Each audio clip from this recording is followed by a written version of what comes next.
ताज्या बातम्यांसाठी ABP माझाला subscribe करा आणि बेल आयकॉन प्रेस करा। हॅपी दिवाळी। आज दीपावलीचा सण आहे। सगळीकडे मोठ्या उत्साहात आणि भक्तिभावामध्ये लक्ष्मीपूजन केल्या जात आहे। यावेळेस कोरोनाचा महामारी असल्यामुळे यावेळेस महाराष्ट्र सरकारने फटाक्यांची दिवाळी नसून दिव्यांची दिवाळी साजरी करा असं आवाहन करण्यात आलेलं आहे। नुकतीच महिला व बालकल्याण मंत्री यशोमती ठाकूर यांच्या घरी लक्ष्मीपूजन झालेलं आहे।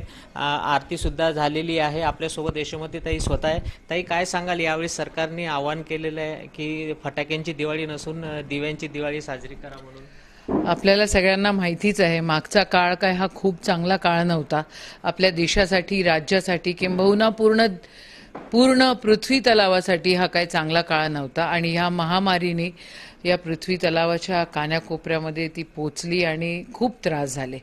ही आत्ताची जी दिवाळी आहे ती खऱ्या अर्थानं आपण देवासमोर प्रार्थना केली पाहिजे की ही महामारी नष्ट हो, आणि फटाके आणि बाकीच्या सगळ्या गोष्टी करण्यापेक्षा ही दिवाळी खरं खूप काही हा काळ जो शिकवून गेला आहे आपल्याला, त्या काळाचे जे काही शिकवण आपल्याला मिळालेली आहे त्याचा अनुभव आपण पुढच्या आयुष्यामध्ये केला पाहिजे। आणि ही दिव्यांची दिवाळी आहे। सगळ्यांच्या आयुष्यामधलं दुःख आणि कष्ट नष्ट हो आणि पुढचं जे वर्ष आहे हे माझ्या बळीराजासाठी चांगलं जावो, या राज्यासाठी, आपल्या या देशासाठी चांगलं जावो।